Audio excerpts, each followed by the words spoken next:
Bienvenue tout le monde à un autre épisode de Chiller chez Boulet. Très, très content. On se retrouve encore une fois aujourd'hui dans les studios de La Poche Bleue. Et je veux encore prendre le temps, avant de vous présenter mon invité, que vous connaissez déjà évidemment.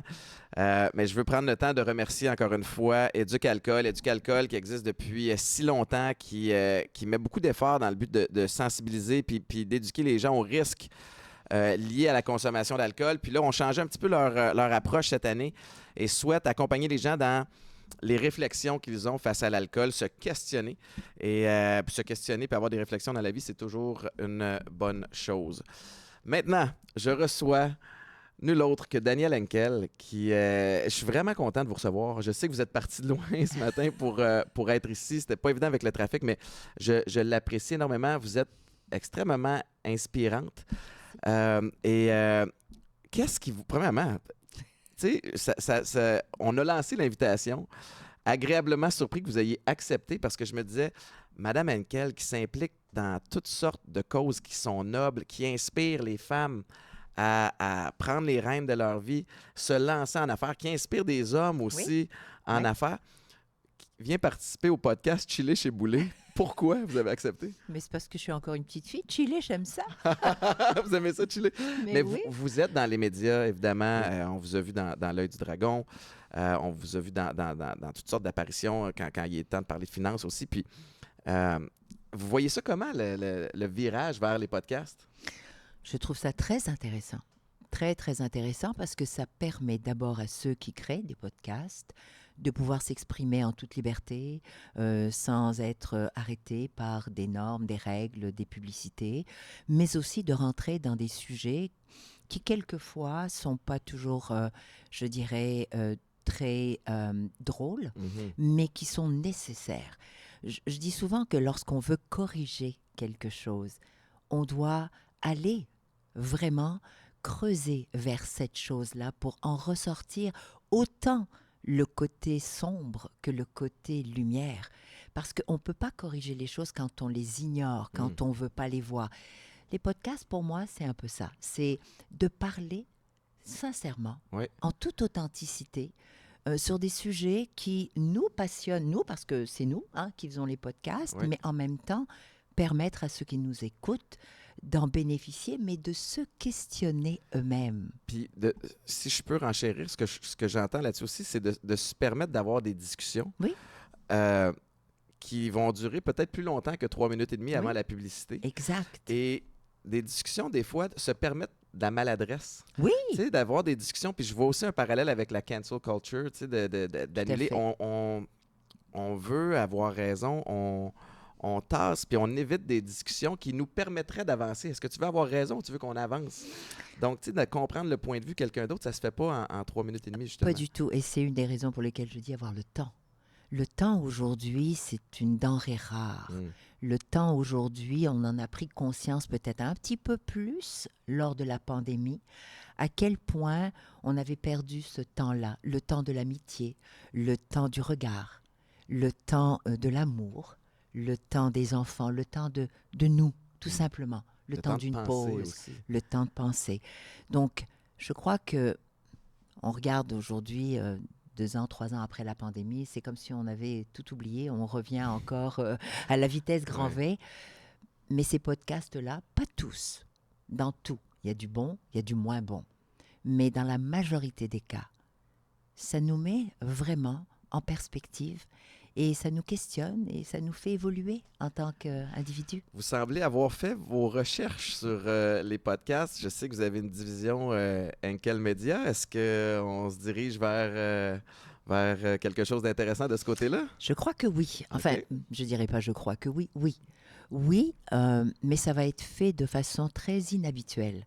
Donc, c'est un podcast où je dirais qu'on connaît Madame Henkel. Souvent, ça me bug quand on parle tout le temps de la dragonne, de Madame Henkel, mais il y a bien plus que cela. Il y a la femme, tout simplement, il y a la maman, il y a l'entrepreneur, oui, certainement, mais il y a aussi l'être complexe, mais juste la simplicité d'être. Puis, qui suis-je en réalité? Qui est Daniel, en fin de compte? C'est Daniel. Le savez-vous? Ben oui.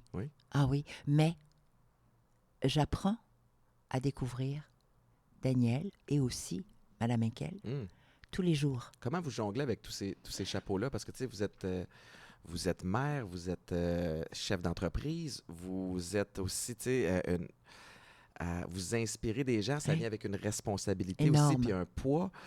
Vous êtes femme. Tu sais, comment on jongle avec tout ça, puis comment on s'y perd pas? On pourrait s'y perdre, surtout lorsqu'on a un certain impact, lorsqu'on sait qu'on est entendu, quand on est apprécié. Alors, je ne dis pas que tout le monde m'apprécie, mais je dis lorsque majoritairement on l'est. Ça peut donner place à un énorme ego. Alors, ce que je dis souvent, c'est que j'ai eu le privilège d'être découverte, et ça, c'est les paroles de mes enfants que je reprends, quand je leur disais « Mais pourquoi je ne suis pas devenue dragonne et connue lorsque j'avais 46 ans, 47 ans, parce que j'ai été découverte lorsque j'ai eu 56 ans. Et donc, mes enfants me regardaient et puis ils me disaient « Maman, mais c'est parce que c'est maintenant que tu es plus sage. » Ça n'aurait peut-être pas eu le même impact. Ça voulait dire « Maintenant, tu as moins l'entente, l'écoute de l'ego. » C'est pour ça que je trouve que la sagesse, c'est tellement une place extraordinaire où on doit être. Mais ce n'est pas quelque chose d'acquis, c'est quelque chose que l'on travaille. Et ça vient avec l'expérience? Avec les sacrifices, oui. Avec les défis, avec les peines, avec la douleur, mais aussi avec des bonheurs multiples, mais des petits bonheurs que l'on reconnaît au quotidien. C'est pas, je ne m'attends jamais à le grand bonheur, le grand succès. Non, le succès, c'est une multitude de petits succès, puis le bonheur, c'est tout simplement tous les jours un petit peu. C'est intéressant parce que si on court après le grand bonheur, inévitablement va venir les grandes peines et les grandes déceptions aussi, parce que j'ai l'impression qu'il y a une espèce d'équilibre où aussi haut ça peut aller, aussi bas ça peut tomber. Alors, vous tentez le plus possible d'être en équilibre. Puis, est-ce que ça veut dire aussi parfois, lorsque vous vivez des grandes joies, de les doser un peu pour être en contrôle de ces émotions? Oui, mais c'est surtout peut-être pas être en contrôle, c'est vivre l'émotion pleinement, absolument. C'est-à-dire, grande joie, tu cries, tu danses, tu fais ce que tu as à faire, mais tu es en mode gratitude. Donc, tu reviens vers la base première, c'est-à-dire, dis merci, parce qu'on sait qu'il n'y a rien d'acquis. Tout passe, tout tourne. La vie, c'est un cercle, c'est un mouvement continu, continuel. La preuve, on apprend les saisons. Regardez, on a l'impression que c'est toujours pareil, hein? Le printemps, l'été, l'automne, l'hiver, mais c'est jamais pareil. Chaque printemps, c'est quelque chose de nouveau. Chaque été, chaque automne, chaque hiver. Donc, c'est ça la vie. Vous êtes très calme et vous êtes posé. Oui. Est-ce que c'est venu avec le temps? Est-ce avec l'expérience, on réalise « OK, ça vaut pas mon énergie, je vais mettre mon énergie là. » Comment vous en êtes venu ou avez-vous toujours été aussi calme et posé? Non. Pognez-vous les nerfs des fois? Oui, OK. Je pogne encore les nerfs, mais je les pogne de moins en moins. Okay. Vraiment. Mais j'ai été une jeune fille j'ai été une bagarreuse, de rue. Vraiment? Physiquement? Ah oui, physiquement, oui. J'ai appris à me défendre. Wow. Ben oui. Et, vous savez, comme je vous disais tout à l'heure... Vous avez grandi au Maroc aussi? J'ai grandi au Maroc. Je suis née au Maroc. J'ai grandi en Algérie. Et puis, on apprend à faire sa place de multiples façons. Donc, dans la rue, quand on te siffle, quand on veut t'accrocher physiquement, tu dois apprendre à te défendre. Et puis, c'est comme ça qu'on finit par gagner le respect aussi. Hein. Oui. À l'école, c'est pareil. Aujourd'hui, on parle beaucoup de bullying. On l'a tous vécu tout le temps et c'est juste un éternel recommencement. Mais disons que c'était peut-être un petit peu moins grave qu'aujourd'hui. Oui. Donc, j'ai appris à faire ça aussi. Sauf que, avec le temps, volontairement, probablement la vie, avec les défis, j'ai appris que lorsque on est toujours dans le mode combat, on est toujours dans le mode réactif. En fin de compte, on s'épuise soi, d'abord et avant tout. C'est que nous, on n'est plus bien. C'est comme s'il y a quelque chose à chaque fois qui se brise. Et on est obligé de ramasser les petits morceaux à chaque fois. Quelle perte d'énergie. Oui. Et deuxièmement, lorsqu'on est dans ce mode-là, on fait toujours mal à l'autre ou aux autres. Et je ne pense pas que ce soit le but ultime. Je pense que c'est la peur, souvent, la peur de l'autre, la peur de l'action. Alors, on est toujours en mode comme ça parce qu'on a, en réalité, juste peur. C'est de l'hypervigilance aussi. Puis ça, c'est Voilà. sur le système nerveux, là, on dort mal, Et voilà.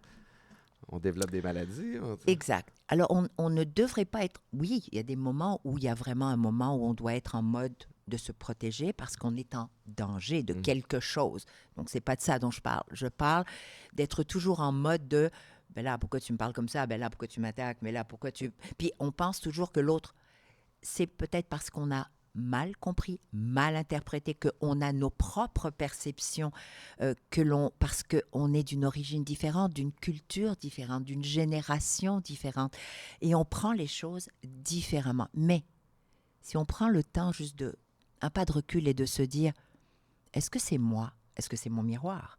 Ou est-ce que j'ai poussé, triggered? Est-ce que c'est sans le vouloir? Ouais. Donc, c'est pas grave de poser la question à l'autre et de lui dire, est-ce que j'ai dit quelque chose ou fait quelque chose qui t'a fait de la peine? Puis peut-être que ça va engendrer une vraie conversation. Ouais. Puis des fois même de dire, je laisse tomber, c'est pas grave. Puis ça, c'est encore plus fort. Ça démontre un courage plus important que de rentrer dans la réactivité. Mhm. C'est simplement de dire, laisse aller. Ouais. Laisse aller. Pour plein de raisons. Tu sais, Oui. est-ce que cette argumentation-là vaut la peine? Je pense à un exemple avec ma conjointe, par exemple. Est-ce que c'est si important pour moi que ça peut nuire à notre relation? Ou dans un autre exemple aussi, c'est d'argumenter avec quelqu'un des fois que tu réalises que la personne n'est peut-être pas équipée pour avoir cette conversation-là, puis tu dis, ben là, c'est un coup d'épée dans l'eau. Complètement. Je gère ça pour lui. C'est d'avoir, et je vais revenir sur ce que vous dites parce que ce sont de très bons exemples que vous donnez, des exemples complètement différents, mais c'est d'avoir tout simplement, constamment, la volonté d'être en conscience. Je m'explique. Si tu es présent, comme là, maintenant, tout de suite, je suis avec vous, Étienne, à 100%. Je ne pense pas à ce que je dois vous dire. C'est totalement naturel. Mhm. Que je dise pas, que je sois accueilli ou pas, c'est pas important, c'est ce que j'ai envie de vous dire. Ouais. Vous comprenez?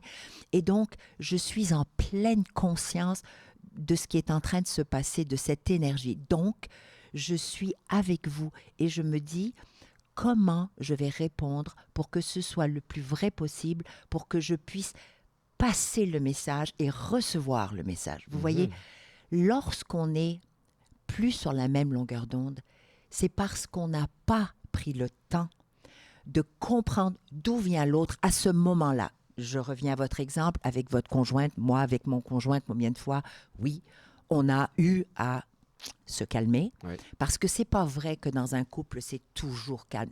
D'ailleurs, ce serait pas normal. Effectivement. Ben, c'est deux êtres, un homme, une femme, ou un homme et un homme, une femme et une femme, pas important, mais deux êtres avec des backgrounds totalement Bagage différents, différent. complètement. Des origines des fois différentes, des âges différents. Comment voulez-vous qu'on se comprenne On tout soit le au temps? même diapason à tout C'est moment, pas c'est impossible. possible. Mais si on se rappelle pourquoi j'ai choisi, puis pourquoi on a cet argument-là maintenant, l'ego ou parce que j'ai de la peine, exprimer. Tu sais, je vais te dire, moi je prenais avec mon chéri, lorsqu'il était présent, ce que j'ai appris à faire, parce que nous avions 16 ans de différence, il était mon aîné, j'ai appris à comprendre d'où il venait. Il est né en 1940, il a vécu la guerre, il était juif, il a souffert. Pour lui, croire dans l'humain, c'était un effort énorme. Puis moi, c'est l'inverse. J'ai vécu dans, il faut aimer, les gens sont fondamentalement bons, il faut juste essayer quand même. On était diamétralement oui. opposés. Eh bien, j'ai appris à prendre de lui que c'est vrai, tout le monde n'est pas toujours bien intentionné. Et lui, il a pris de moi. Oui. Mais ça a pris quoi? Ça a pris des conversations, des volontés de plonger, une écoute, puis, oui, une tendresse énorme. Ouais. Je nommerais la tendresse plus que l'amour.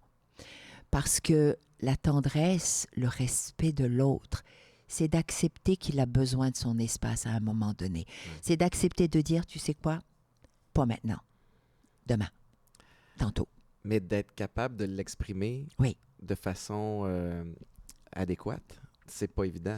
Non. Parce que, tu sais, vous le mentionnez un petit peu plus tôt, entre ce qu'on pense, ce qu'on dit, la façon dont Oui. on le dit, avec l'émotion qu'on Oui. a sur le moment, des fois, c'est difficile, mais de garder Oui. ce respect-là, puis de Ben, demander l'espace et de l'accorder. Puis c'est pour ça que je reviens à la conscience. Quand je dis la conscience, c'est d'être conscient de où je suis, avec qui je suis et ce qui est en train de se passer. Au lieu de laisser libre cours à son mental, d'aller penser est-ce que je vais souper ce soir Ouais. ou mon prochain rendez-vous ou mais qu'est-ce qu'il vient de dire? Ben, qu'est-ce qu'il vient de dire? Pose-lui la question.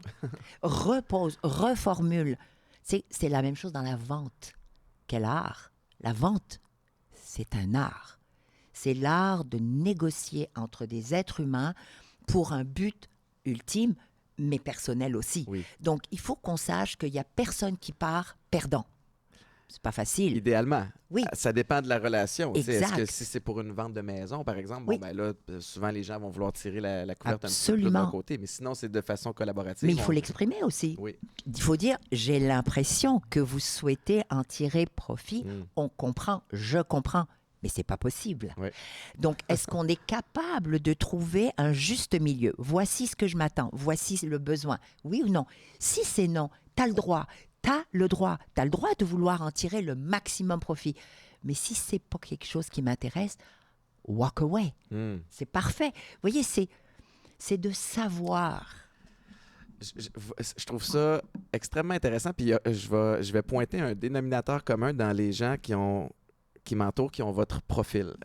Des personnes influentes, Oui. des personnes qui ont beaucoup de succès, mais qui sont restées groundées. Et je trouve que c'est des personnes comme vous qui sont capables d'intellectualiser une situation. C'est-à-dire, je veux pas dire retirer toute l'émotion Non. d'une Non. situation parce qu'on garde l'empathie, on garde certaines, mais qui se laissent pas envahir par l'émotion, qui sont capables de prendre un petit pas de recul à travers l'espèce de tempête.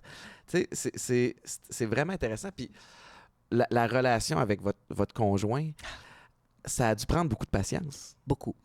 Beaucoup de sagesse. Je pense que ça revient à cela. Il y a le je, Mhm. le moi, le grand moi, cette importance. Hein? Et c'est là où le bobo réside. C'est moi, mes besoins, mon feeling, ma place, mes droits. Oui, mais Mais on oublie que nous faisons partie d'un tout. On fait partie d'un collectif qui commence par une autre personne. On est deux. Vous savez, Jacques Brel, quand il chantait, on est un, on est deux, on est 1000, on est 100, on est 100 000 et on revient à deux et on revient à un. Mm.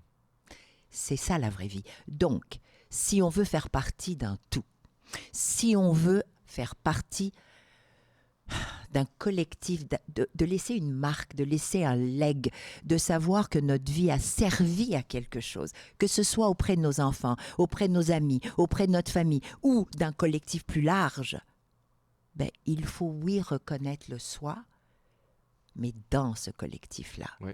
Ne jamais, et ça, c'est ce que j'appelle la sagesse. C'est encore une fois cette prise de conscience que nous ne sommes que de passage. dans la grande perspective de l'humanité, Oui. on n'est pas là longtemps. Non, et c'est très court. Puis on a ce besoin d'être important Oui. aussi. Tu sais, puis c'est donc, Oui. je joguais ce matin, puis c'est ce à quoi je pensais. Ma relation avec mes enfants, puis qui me nourrit énormément parce que je suis important Mais oui. à leurs yeux.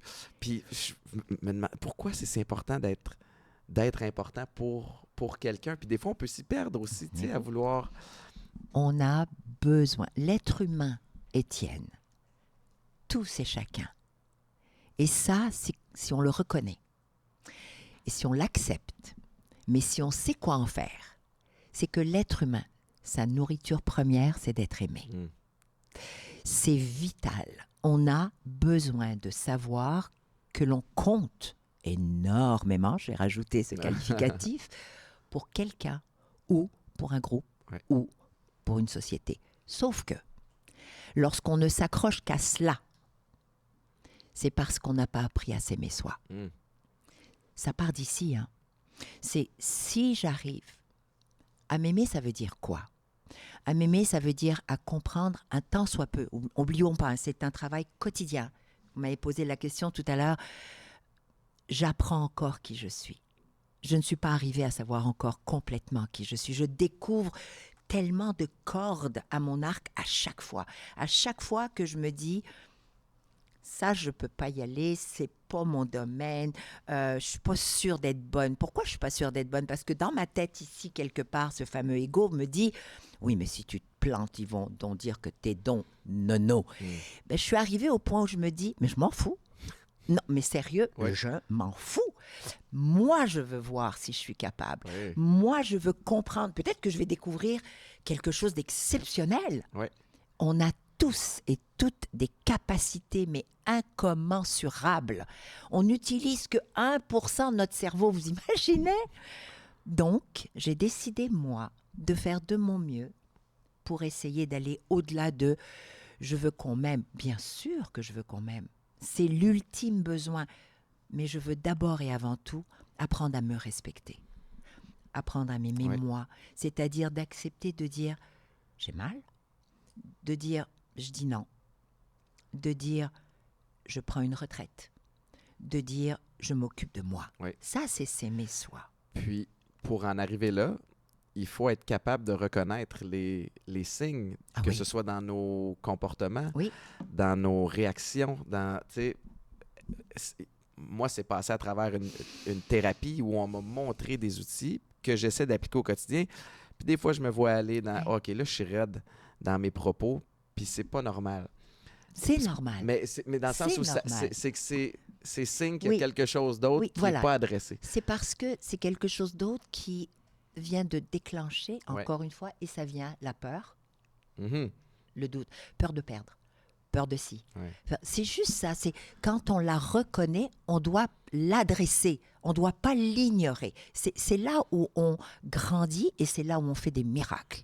C'est quand on adresse nos peurs. Parce que quelquefois, elles ne sont vraiment pas réelles. Elles sont fabriquées par notre mental. C'est mais pourquoi j'ai peur de ça? D'accord, alors je vais l'adresser. Étienne, tu as dit ça. C'est venu chercher quelque chose. Pourquoi? Adresse-le. Mais pourquoi j'ai peur de perdre ma maison, ma femme, ma famille? D'où ça sort, ça? D'où ça vient? Ça vient de loin. Donc adressons-le. Avec de l'aide, oui, souvent de professionnels. Il ne faut pas avoir peur de demander de l'aide. De lecture, de remise en question, un peu de méditation. Juste de faire ce qui nous fait plaisir. Marcher, juste marcher dans la nature. C'est tellement beau chez nous. On a tellement des coins, mais alors paradisiaques. On n'en profite même pas. Des fois, on passe devant, on ne reconnaît plus rien. Non. Donc, ça revient à ce que vous dites, la conscience, d'être dans le moment présent. Vous inspirez beaucoup de gens, assurément, les personnes qui nous écoutent doivent l'être autant que je le suis. Qui vous inspire, vous? Est-ce que avez-vous encore des consultants, assurément, mais des mentors, des gens qui vous motivent? Alors, je vais être très franche. Lorsque j'étais très jeune et jusqu'à l'âge adulte, puisque à 26 ans, j'avais quand même 4 enfants, donc j'ai maturé très, très, très, très vite. La seule personne qui était ma seule famille, en fin de compte, j'ai un demi-frère, mais c'était maman. Je n'ai pas connu mon papa. Donc, elle était tout. Elle était mon modèle, mon mentor, mon idole. Elle représentait tout. Mon centre d'attraction, c'était elle. Wow. Elle l'est encore, même si elle n'est plus là depuis 23 ans. Tout. C'est pour ça que je dis souvent à des parents, attention. Attention à comment vous parlez. Attention à comment vous agissez. Attention à ce que vous transmettez volontairement ou involontairement à vos enfants, parce que vous êtes des modèles incroyables. Les enfants sont des éponges. Ils peuvent parler 20 langues si on leur permet en bas âge. C'est des éponges extraordinaires. Et donc, ça a été maman, ça l'est encore. Ensuite, ça a été des personnes avec lesquelles j'ai travaillé, mais qui n'ont pas été simples. Mm. Je dirais même que quelquefois, je les appellerais des tyrans. Et j'ai appris une chose, Étienne.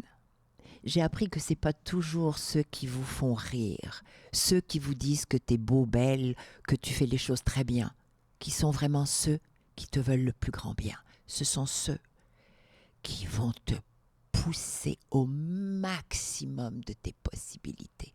C'est dommage, mais on n'en parle pas assez aujourd'hui. Aujourd'hui, il faut y aller doucement.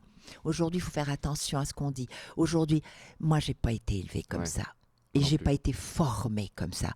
J'ai été formée où on m'a dit mes 4 vérités en face. J'ai été formée où on m'a enlevé des choses. J'ai été formée où on m'a retiré le choix parce qu'on m'a dit que c'était probablement pas le bon. Ah, on m'a pas laissé voir. C'était comme ça. Puis j'ai travaillé particulièrement avec une femme. C'est drôle, c'était une femme, Barbara Shell. Elle a été ma patronne au Consulat général des États-Unis d'Amérique. Étienne, j'ai passé 4 années avec elle. Au consulat, j'ai passé 10 ans, mais 4 avec elle. Elle m'a, au-delà de maman était dans la douceur. Quelquefois dans la sévérité, mais dans la douceur. Elle, c'était dans la rigueur. Si je disais, je ne peux pas, je ne sais pas, on ne peut pas faire ça, Barbara. Elle avait ses yeux perçants, des petits yeux ronds comme ça, bleus. Elle me regardait, puis elle me disait, je t'ai pas entendu dire que tu avais essayé. Oh. Je t'ai pas entendu dire me revenir avec une réponse, quelle qu'elle soit. Mais tu peux pas te permettre de me dire qu'on peut pas. Et c'est elle qui m'a enseigné une chose. Questionne tout. N'assume rien. Vérifie tout. Cette rigueur-là vous a servi. N'assume rien. Moi, quand on me remet quelque chose, j'assume pas que c'est comme ça. Mhm. Je me questionne, je vais un peu plus loin, Ouais. parce que ça va dépendre aussi de mon regard. Si on me dit, Étienne, bon, oublie ça, là. Pourquoi? Toi, peut-être, oublie ça. Mais moi, je n'ai pas vérifié. Ouais. Je n'ai pas vécu l'expérience, Étienne. Mhm. Je veux la vivre. Peut-être que je vais vivre la même chose, peut-être que non. Donc, c'est un message très fort que j'envoie parce que souvent, on juge tout de suite par rapport à ce que quelqu'un nous dit ou est-ce que je viens de ressentir avec un regard ou une parole. Non, non. Va plus loin. Apprends. Il y a beaucoup de parallèles avec le sport dans ce que vous dites. Puis évidemment, le football étant un sport qui est inspiré un peu c'est un sport avec une nature militaire. Tu sais, Oui. c'est un jeu de situation. Ça prend une rigueur, une discipline. Les meilleurs coachs que j'ai eus, c'était des coachs qui étaient très, très durs. Très, très maladroits dans leurs propos, dans leur façon de livrer un message. Mais c'est la fameuse... c'est le tough love, l'attitude tough love. Tu sais, mon père, qui est rendu évidemment plus âgé aujourd'hui, qui c'est la relation qu'il a avec mes filles, c'est pas la même relation qu'il avait avec moi. Il était toujours à la maison, toujours présent, on sait qu'on peut compter sur lui, il parlait peu, puis quand il parlait, c'était le temps d'écouter. Puis c'est drôle parce que, petite parenthèse, ma grande fille Anna, quand elle était plus jeune, c'était l'heure du dodo, il était à la maison, il dit « Je vais aller l'endormir ». Puis le temps passe, puis je monte les escaliers, puis elle dort dans ses bras et il lui chante une chanson. Je n'ai jamais entendu mon père chanter de ma vie. Et nos regards se croisent, il fige, il la dépose, puis il revient en bas. Et maintenant, j'en ai parlé ouvertement à tout le monde. Mais bref, Mais c'est ça. pour moi, j'ai mes meilleurs coachs, puis je l'ai compris rendu à l'université parce que je pensais qu'ils me détestaient. On avait des drills, puis j'avais l'impression que je battais tout le monde, puis je battais tout le monde, puis j'avais jamais de reconnaissance, jusqu'à ce qu'il m'amène dans son bureau, puis qu'il m'explique, toi, c'est pas juste, faut pas juste que tu battes les gens. Ton potentiel, c'est qu'il faut que tu les battes par tant que tu n'auras pas... Fait que, dans le fond, c'était dans le but de faire ressortir le meilleur de mon potentiel. Fait que, à travers cette agressivité-là ou cette espèce de, entre guillemets, cette violence-là, il y a beaucoup de bienveillance. Oui. C'était la façon dont on les a forgés, formés.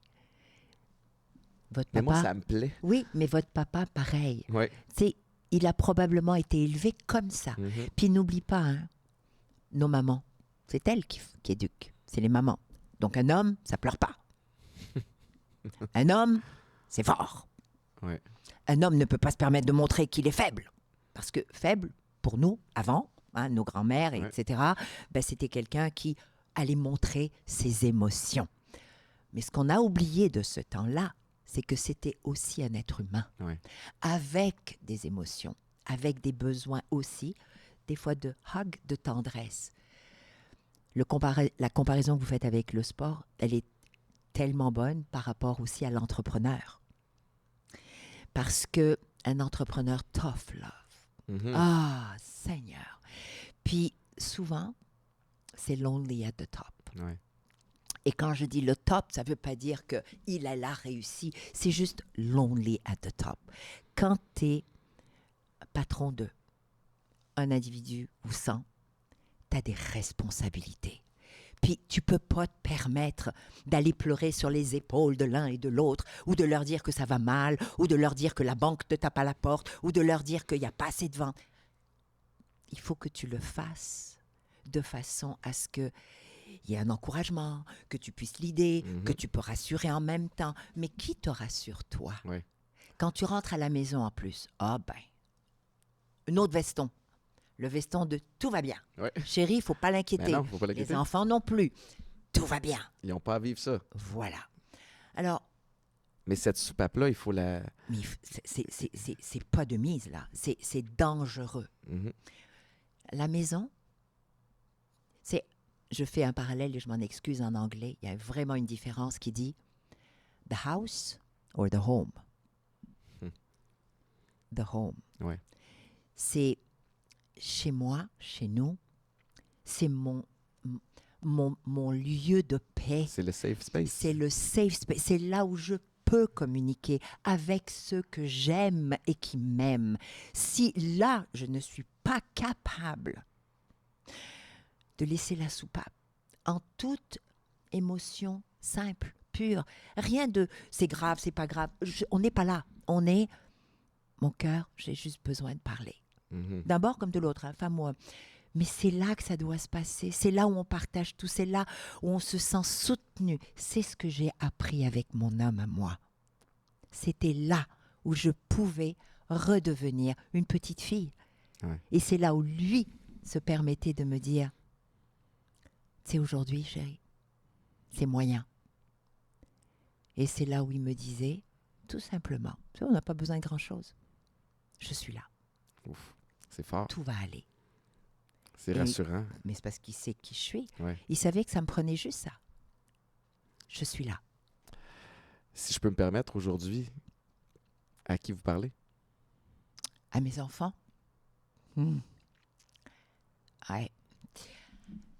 À mes enfants et à lui. Mais la grande différence, c'est que je n'ai plus la voix et je n'ai plus les bras. Parce qu'il avait des mains tellement belles.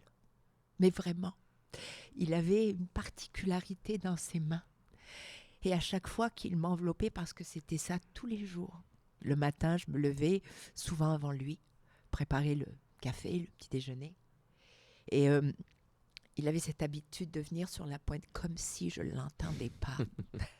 C'était un jeu qu'on avait tous les deux.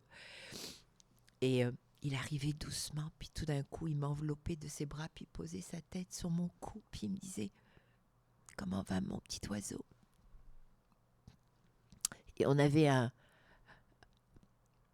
secret, c'était ces 4 lettres-là qu'il me disait 10 fois par jour. Il me les textait, ou il m'appelait, il me laissait un message.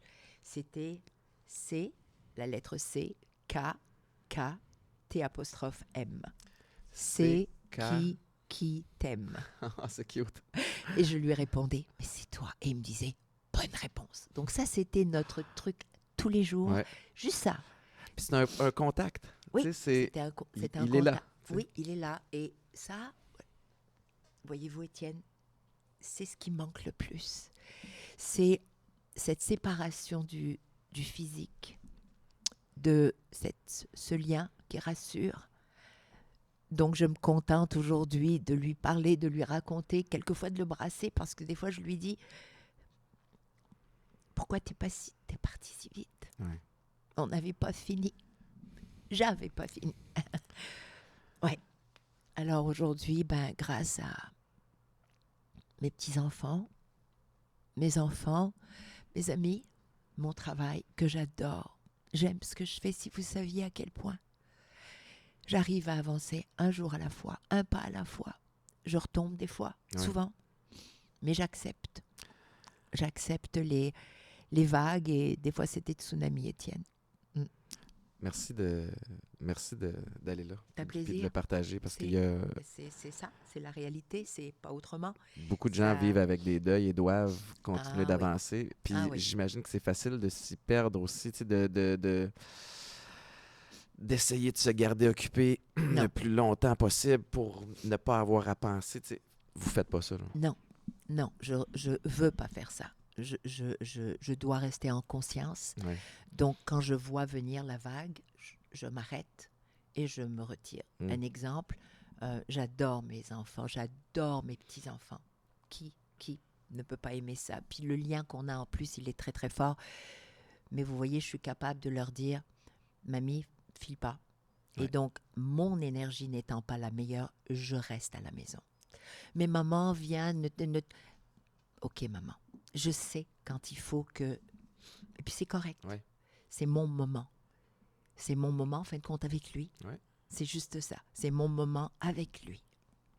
C'est beau. Vous l'avez rencontré avant de venir au Canada? Non. Non, vous l'avez rencontré ici? Ici. Okay.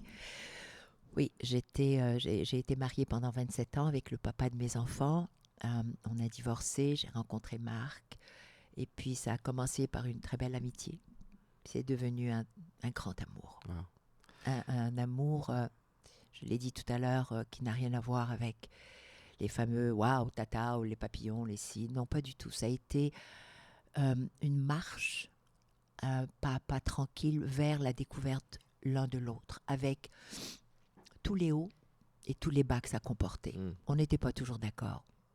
Souvent pas d'accord, surtout en ce qui concerne la politique. Mais c'est quand même des sujets qui peuvent diviser. Absolument. Mais ça ne nous a jamais divisés, ça m'a appris. Ouais. Ça m'a appris à comprendre pourquoi il pensait comme ça, puis lui, il comprenait, puis on était toujours, je dirais, intellectuellement challengés. Ouais. Et ça me plaît. Vous savez, aimer quelqu'un, je parle pour moi, c'est très personnel, pour moi, ça n'a pas grand-chose à voir avec le physique. Ça a tout à voir avec... J'ai besoin d'admirer l'autre. Mm-hmm. Et pour moi, l'admirer, ça va être d'abord de par ses valeurs, son intellect, sa façon de s'exprimer, sa façon de se comporter, sa façon de prendre soin de soi. Ça n'a rien à voir avec le physique. Ouais. En 2023, c'est des fois, on s'y perd là-dedans aussi, à travers toutes les façons de bien paraître, les filtres sur Facebook, Instagram, etc. Mais c'est bon, ça nous regarde aujourd'hui. On va changer de registre quelques instants. Je veux parler de votre carrière parce qu'elle est fascinante. C'est une feuille de route qui est impressionnante. Vous avez commencé comme conseillère politique pour l'ambassadeur des États-Unis en Algérie. Comment on obtient ce rôle-là? Vous étiez jeune quand vous avez eu ce rôle-là. Vous avez même gagné beaucoup de points, là, si je ne me trompe pas. Oui. Employé de l'année FSN au département d'État américain. Oui, c'est une reconnaissance qui est absolument fabuleuse pour ces gens-là parce que ce sont des... FSN, ça veut dire Foreign Service National. Ça veut dire des personnes qui ne sont excusez-moi, qui ne sont pas américaines, mais qui sont recrutées localement. Donc, ce sont des locaux qui travaillent pour le département d'État américain. Ce sont généralement des gens locaux qui prennent des risques, qui travaillent très, très fort pour... C'est des jobs de haute performance et de haute pression. Très haute performance, très haute pression à tous les niveaux. Au niveau interne, donc de ce qu'ils ont à faire, mais aussi à l'extérieur, surtout dans des pays, pas dans des pays faciles comme l'Europe, non, je parle dans des pays qu'on appelle les hardship posts, comme des pays où il n'y a pas vraiment de relations diplomatiques agréables, comme l'Algérie, de ce temps-là surtout. Et donc, mon rôle était, j'ai pas commencé comme conseillère stratégique du tout. J'ai commencé comme une personne qu'on a recrutée au consulat général à Oran pour donner des visas. Quelle est la perception? Parce que c'est intéressant ce que vous dites. Tu sais, vous êtes dans. Il n'y a pas vraiment de relation diplomatique à ce moment-là entre Non. l'Algérie et les Ben non. États-Unis. Est-ce que pour les locaux, vous êtes un peu considéré un peu. Y a-t-il un volet de traître? Ou tu sais, Oui. oui, c'est ça. Ben oui, bien sûr, absolument. D'ailleurs, mon conjoint a été questionné à ce sujet-là par les autorités, puisqu'il était algérien, il était un très haut fonctionnaire algérien, et puis sa jeune femme qui se permet d'aller travailler pour les Américains, c'était comme, c'est quoi ça? D'autant plus qu'il avait, lui, une position Ben oui. d'autorité importante. Eux autres voyaient l'ambiguïté. Ah Là, ben puis, complètement. Mais, vous savez, il y a deux choses qui me caractérisent, en particulier. C'est que dans ma naïveté, parce que souvent on traite les gens de naïfs, ça veut dire nono. Non. Dans ma naïveté, c'est-à-dire dans le non-vouloir voir et disséquer le danger sous toutes ses formes possibles avant de prendre une décision. Pour moi, il y avait une chose qui était la plus importante. J'avais 4 enfants et il fallait un deuxième salaire important. Un salaire qui nous permettrait de pouvoir bien vivre. Peu importe avec qui, peu importe pourquoi, je savais que j'étais capable de travailler, point. Cette opportunité s'est présentée. Pour moi, mon focus, c'était « wow ». check. C'est payé en US, c'est à 15 minutes de chez moi et on va pouvoir voyager comme on veut. Puis, Oui. Puis professionnellement, possiblement un tremplin pour la suite aussi. Absolument. Et donc, c'était ça mon objectif et rien d'autre. Donc, la naïveté, c'était que je ne voulais pas voir tout ce que les gens essayaient de me dire, que c'était grave. Et c'est vrai que ça l'a été. C'est vrai. Ah oui, hein? Absolument. J'ai vécu des moments, nous avons vécu des moments en tant que famille très borderline. Ah oui, hein? Ah oui, bien sûr. Exemple, et je le comprends. C'est-à-dire que je ne peux pas le critiquer parce que j'ai poussé au maximum les limites diplomatiques, mais les limites Donc, aussi. le moindre débordement. Ben, chez moi, on était sur table d'écoute, par exemple. Non. Bien sûr. Ah oui. Oui. Comment vous le saviez? Que... Ben, clic, clic. Ah ouais. Ben, je leur disais bonjour tous les matins, tous les soirs. Ah oui, vraiment. Mais vraiment. Vous aviez du kilo quand Ah, même. complètement. Je vous l'ai dit, hein, j'étais une bagarreuse. Ouais. Pour moi, vous savez, j'imagine les lionnes. Imaginez cet animal absolument fabuleux. Ce que la lionne fait, c'est ses petits. C'était ça. J'avais 4 enfants. Il fallait que mes enfants vivent bien, qu'il ne leur manque rien. Puis pour ça, j'étais prête à tout. Dans les règles de l'art. Mais j'étais prête. J'avais rien à me reprocher. Et je me suis accrochée à ça. Je me suis accrochée à tout est transparent. Maintenant, le fait d'accepter ce poste-là, j'étais assise sur comme 2 chaises. Pourquoi? Parce que d'un côté, les Américains non plus ne me faisaient pas confiance. Mais non, j'étais la femme d'eux et j'étais algérienne. Donc, oh là là. Et de l'autre côté, c'était la même chose. Donc, imaginez, mais c'était comme si ça ne computait pas, moi, dans ma tête. Dans ma tête, j'étais là, on m'a donné une job à faire, je vais la faire. Et je vais démontrer que je suis là que pour ça. Point à la ligne. Apprendre, évoluer, comprendre, être payé. Mériter ce chèque. J'étais fière. Donc, on a eu une multitude de défis. On a eu débordement lorsque la Libye a été bombardée, donc le consulat a failli être envahi. On avait des appels à la bombe quasiment tous les mois. Donc, ça forge un caractère. J'aurais pu aussi ramasser mon sac et dire the hell with this. Bye bye. Je n'ai pas besoin de ça. Ça a aussi généré des discussions assez mouvementées avec mon ex, où il me disait, mais tu me mets dans une position, et je lui disais, mais ça n'a rien à voir avec toi. Ça n'a rien à voir avec toi. S'ils veulent me parler, qu'ils viennent. Ça s'est passé. Ils sont venus, ils m'ont ramassé, ils m'ont emmené, ils m'ont questionné. Oui. Wow. Mais oui, pour me demander, mais qu'est-ce que je foutais là? Vous avez été interrogé, vous avez été... Bien sûr. Puis c'est légitime. Je les comprends. Ouais. Absolument. On ne comprend pas comment cette femme n'arrive pas à comprendre qu'elle ne devrait pas être là. Puis finalement, ce qui s'est produit, et j'y crois, et c'est probablement ça, Étienne, qui guide ma vie depuis toujours, c'est le danger. Mais il est autour de nous tous les jours. C'est comment tu y fais face. Tout ce que j'avais pour moi, c'est cette jeune femme qui n'avait rien à se reprocher, qui ne voulait rien savoir de ce qui se passait là, du côté diplomatique. Je ne faisais que travailler, donc c'est ce qui m'a fait évoluer à devenir conseillère. Pourquoi?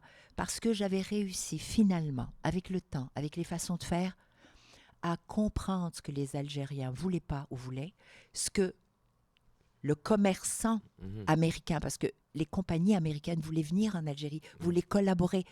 Les étudiants algériens voulaient aller aux États-Unis pour étudier. Et c'était de trouver ces X-là. Eh bien, c'est ce que j'ai fait.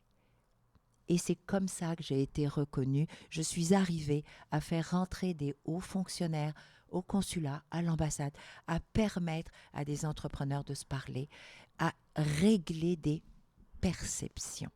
Bien sûr que sur le plan politique, diplomatique, ça les regarde, mais mon travail à moi, je l'ai fait. Et finalement, les hauts responsables qui avaient comme mission de la sécurité de leur pays, et je les salue, ont compris que j'étais zéro danger.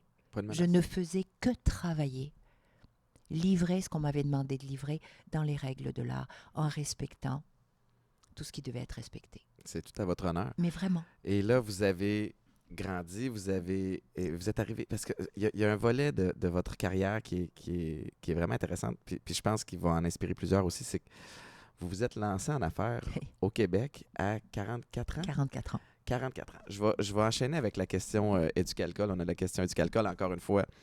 Éducalcool qui encourage les gens à se poser des questions puis à avoir des réflexions sur leur consommation d'alcool. Ma question est la suivante, Mme Henkel. C'est quoi votre conseil pour des gens qui trouvent qu'il est trop tard, qui ont manqué le bateau? Ah, j'ai 40 ans, j'ai 45 ans. Je connais votre réponse, mais je veux l'entendre de votre bouche parce que je ne l'ai pas vécu. Qu'est-ce qui vous a fait plonger? Parce que c'est un saut dans le vide, oui. quand même, de partir d'une sécurité, d'emploi payant, qui est stable, et vous dire, non, moi, maintenant, mon appel, il est là. Oui. Qu'est-ce qui fait ça? Le décrire, ce serait pas mal complexe parce que c'est très particulier à chaque personne. Chaque personne qui devient entrepreneur ou qui a cet appel-là et qui est réel, parce que je vais essayer, je vais tester, c'est comme ça que je vais devenir multimillionnaire. Non, c'est vraiment un appel. C'est une vocation, être entrepreneur. Il faut être un peu fou ou folle. Il y a vraiment un brin, absolument, il y a un brin de folie qu'il faut reconnaître, parce qu'on prend des risques qui sont souvent pas vivables pour la majorité des gens. Il faut vraiment avoir la couette dure, vraiment. Donc, c'est pas donné à tout le monde. Ce qui a fait que j'ai sauté, peut-être, Étienne, qu'une de mes réponses est d'avoir vu maman qui était entrepreneur et d'avoir absorbé inconsciemment ses réflexions, sa façon de faire, ses combats, ses débats.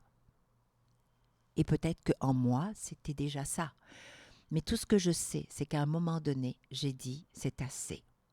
Ce que j'ai envie de faire, c'est de partager ce savoir, libre de toute restriction, parce que quand tu travailles avec ou pour quelqu'un, que tu le veuilles, paramètres. Il y a des paramètres que tu ne peux pas. Là, je voulais être libre de ces paramètres-là et de pouvoir faire, mais de créer. J'avais envie de créer, j'avais envie d'enseigner, j'avais envie de partager.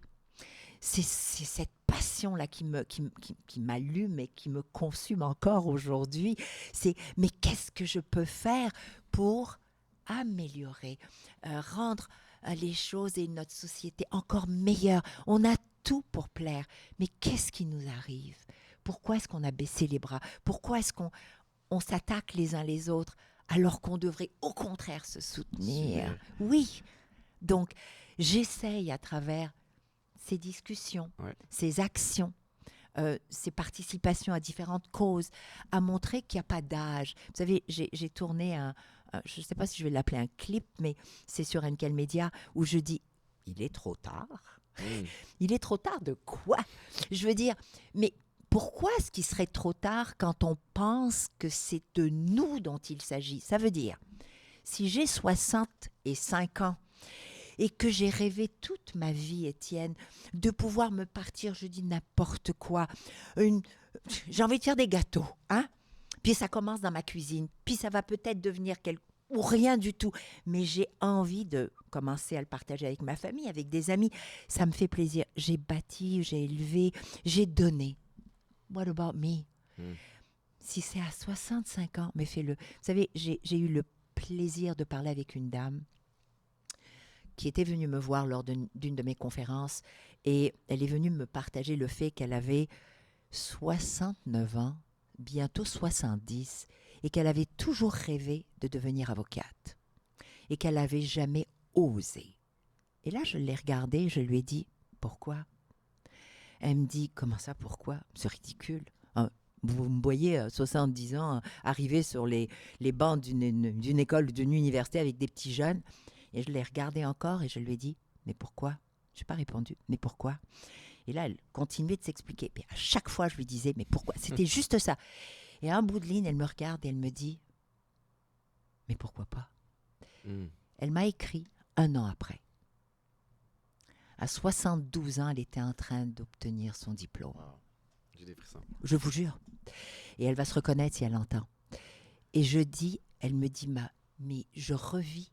C'est pas important qu'elle aille pratiquer Non, ou pas. Elle l'a fait. Elle voulait aller au bout de ce rêve qu'elle avait depuis l'âge de 25 ans, mais elle n'a jamais osé. Puis je fais un parallèle avec ce que vous disiez un petit peu plus tôt, s'aimer puis se respecter. Mais ça, c'est une grande preuve d'amour envers elle, ce qu'elle vient de faire là. Vous vous rendez compte? Qu'elle plaide ou pas. Vous vous rendez compte de l'état d'âme dans lequel elle vit fierté. maintenant, sa fierté, puis de savoir que elle, avec elle-même, avec peut-être le peu d'éducation qu'elle a reçu, d'encouragement qu'elle a reçu, qu'elle a accompli quelque chose de grand pour elle, mais qui en réalité, c'est une inspiration pour des milliers, voire des millions de personnes. Elle s'en est rendue compte après. Oui. Ça nourrit. Ça me nourrit. Mais oui, c'est ça. Mais à moi, travers ces mais rencontres-là. C'est pour ça qu'on doit se parler. Oui. Vous avez beaucoup de succès. On vous voit partout. Vous parliez de ce qui vous a motivé à vous lancer en affaires. Votre pourquoi. Est-ce qu'après toutes ces années, c'est le même pourquoi? Est-ce que vous avez la même... Tu sais, évidemment, c'est parce que le pourquoi demeure le même, le quoi peut changer, peut évoluer dépendamment du contexte, mais ce qui vous habite, c'est la même chose? Absolument. Regardez-moi. Je ne sais pas ce Votre que vous passion voyez est dans mes contagieuse, yeux. en tout cas. Voilà. Si ce que vous voyez dans mes yeux, Ouais. c'est là que ça se passe. En fin de compte, mon objectif de vie, c'est tellement fort. C'est qu'est-ce que tu peux faire, toi, en tant qu'être humain, pour tout simplement aider un autre être humain. Ça va me consumer jusqu'au dernier jour. Et c'est ça qui me fait faire des choses, poser des gestes, à faire des actions, donner des conférences, être conseillère stratégique, parce que c'est toujours de partager. Parce qu'attention, je ne suis pas la seule à donner quelque chose de bien, de meilleur, parce que je suis la meilleure. Pas du tout, au contraire. C'est cet échange qui fait que on va grandir parce que cette personne qui vient me voir ou ce groupe qui vient m'entendre va probablement s'identifier quelque part dans ce que j'ai vécu ou dans ce que j'ai accompli et va se l'approprier pour se rappeler simplement qu'il ou elle est capable. Ouais. C'est un éveil simplement. Je ne fais rien de plus que cela. Je te dis pas quoi faire. Je te dis pas que c'est bon ou c'est pas bon. Parce qu'il n'y a rien de pas bon et il n'y a rien de bon. Il y a prendre une décision. C'est des fois on me dit, mais Madame Henkel, j'ai pris une décision, puis je pense pas qu'elle soit la bonne. Puis ce que je dis, c'est, je pense que tu n'as pas compris. Parce qu'il n'y a pas de mauvaise décision. Prends-la puis fonce. Il y a une décision. Que toi, tu décides qu'elle est mauvaise, peut-être qu'aujourd'hui. Mais si tu regardes ce qui va se passer dans 6 mois, dans un an, c'était la meilleure décision possible que tu as pu prendre à ce moment-là. Prends des décisions. Les gens ont peur d'être dans l'action. Bouge, bouge. T'es tombé face à terre, dans la boue, pas grave. Relève-toi, lave-toi, décrotte-toi. Vas-y, t'as tout ce qu'il faut. T'as tout ce qu'il faut. Arrêtons de trouver ou de chercher des béquilles. Arrêtons d'essayer de faire pitié aussi. Victime. Tu sais, le fameux syndrome de la victime. Là. Mais c'est... Premièrement, vous pourriez coacher au football. Je vous engagerais comme coach de foot. C'est vraiment... je suis craqué. Là. Non, mais c'est vrai, c'est qu'on... Le foot est extraordinaire pour ça. C'est que tu vas avoir... Pendant une semaine, tu vas bâtir un plan de match. Tu vas analyser les bandes vidéo de l'adversaire. Tu vas t'auto-analyser aussi, voir j'ai-tu des tendances, est-ce qu'ils vont déceler. Puis, à un moment donné, tu as beau avoir le meilleur game plan, il vient le temps de l'exécuter. Oui. Et tu dois foncer. Et tu dois y aller. Puis, il est là le courage. Tu as peur, puis tu y vas quand même.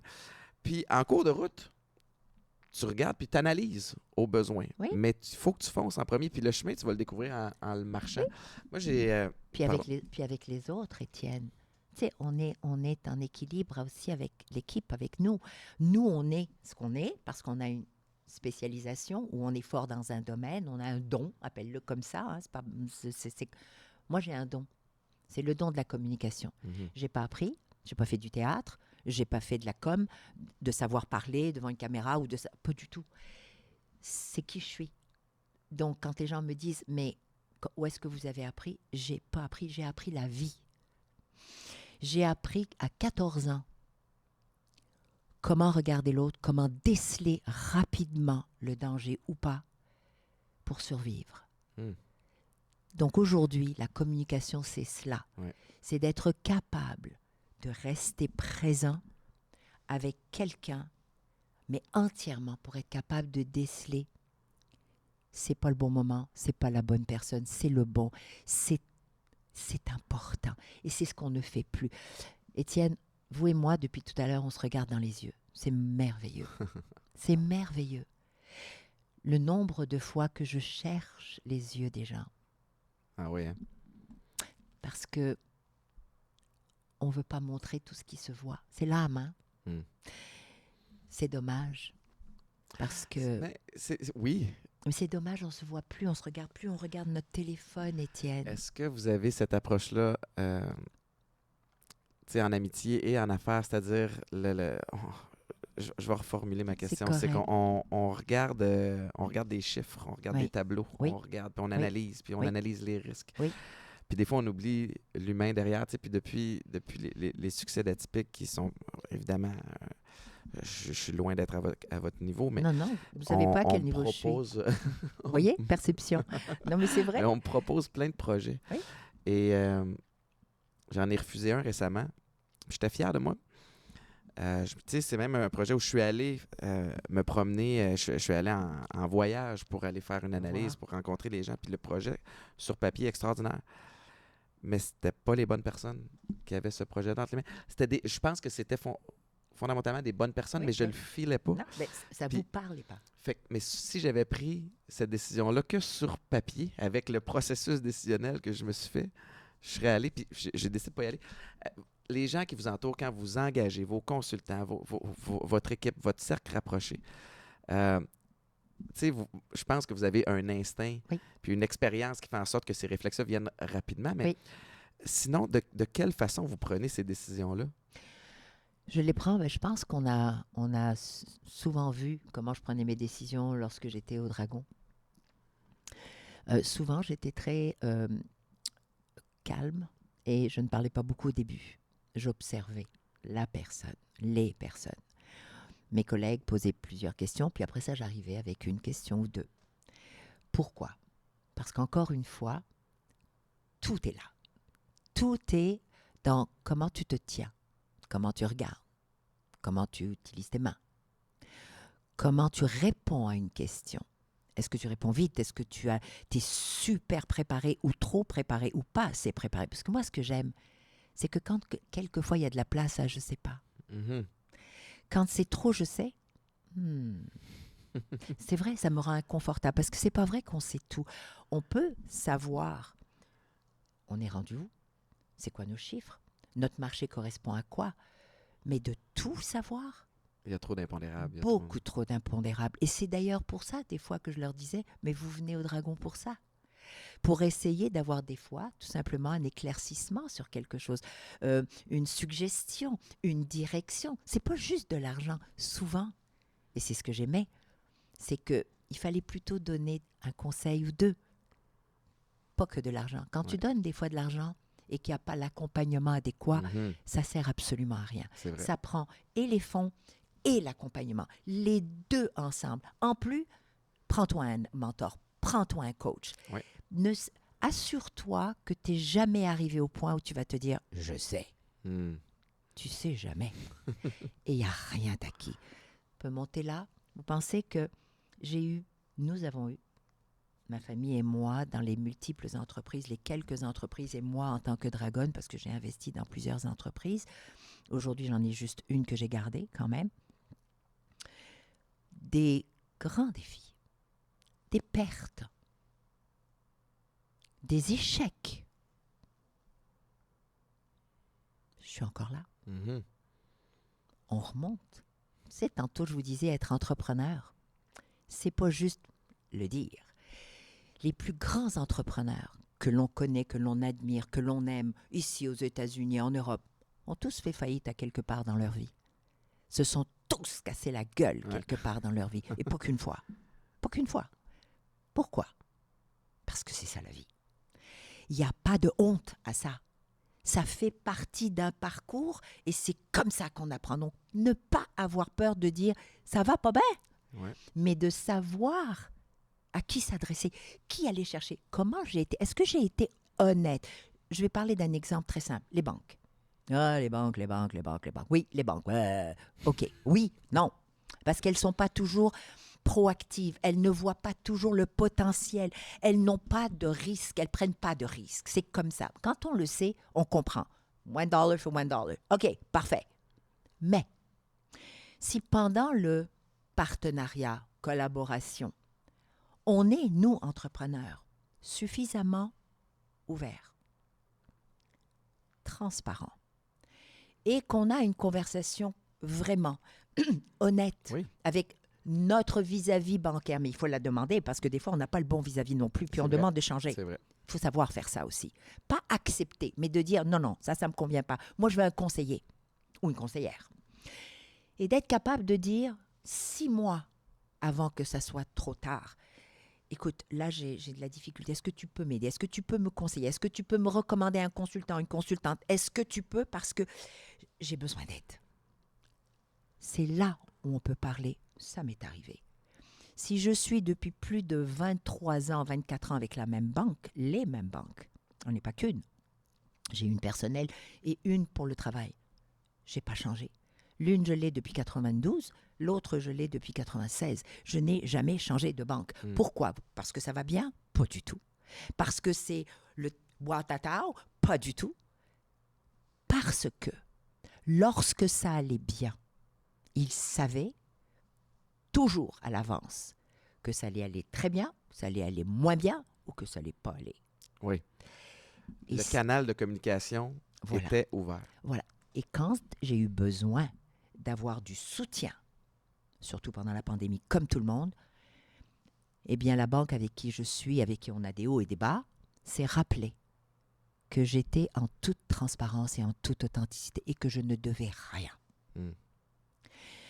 Et ça, c'est le meilleur conseil que je puis donner à mes entrepreneurs.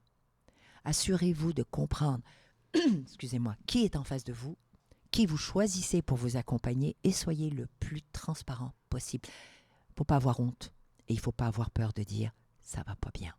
Quel beau conseil. C'est vrai. C'est très vrai. Et c'est comme ça avec tout le monde, pas juste les banques. Mais oui. Nos collègues, nos partenaires, nos employés. Pas besoin de tout vider, mais d'être vrai. D'être vrai.